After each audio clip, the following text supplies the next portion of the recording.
প্রবল বৃষ্টিতে দিল্লিতে ভেঙে পড়ল চারতলা বাড়ি, মৃত 4 জন, ধ্বংসস্তূপে আটকে বহু মানুষ। প্রবল বৃষ্টিতে দিল্লিতে ভেঙে পড়ল আস্ত একটি চারতলা বাড়ি। এখনো পর্যন্ত মৃত্যু হয়েছে 4 জনের। ধ্বংসস্তূপে আটকে রয়েছেন অনেকেই, এমনটাই আশঙ্কা করা হচ্ছে।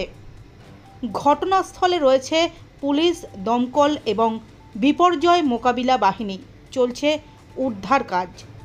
আজ ভোর 3টে নাগাদ মুস্তাফাবাদ এলাকার একটি চারতলা বাড়ি হুড়মুড়িয়ে ভেঙে পড়ে। ধ্বংসস্তূপের নিচে চাপা পড়ে যান বাসিন্দারা।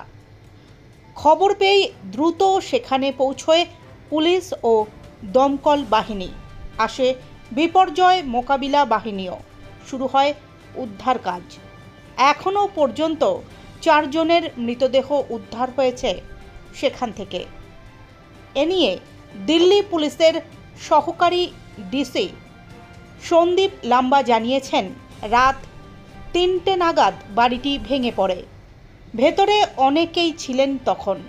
তারা ধ্বংসস্তূপে আটকে পড়েন।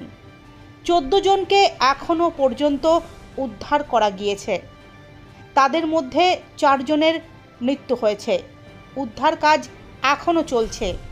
আমাদের আশঙ্কা এখনও 8 থেকে 10 জন ভেতরে আটকে রয়েছেন। দিল্লির দমকল বিভাগের আধিকারিক রাজেন্দ্র আটওয়াল জানিয়েছেন, আজ ভোরে আমরা একটা বাড়ি ভেঙে পড়ার খবর পাই।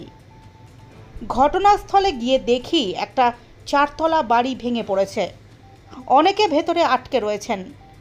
দমকল কাজ করছে। জাতীয় বিপর্যয় মোকাবিলা বাহিনীও উদ্ধার কাজ চালাচ্ছে।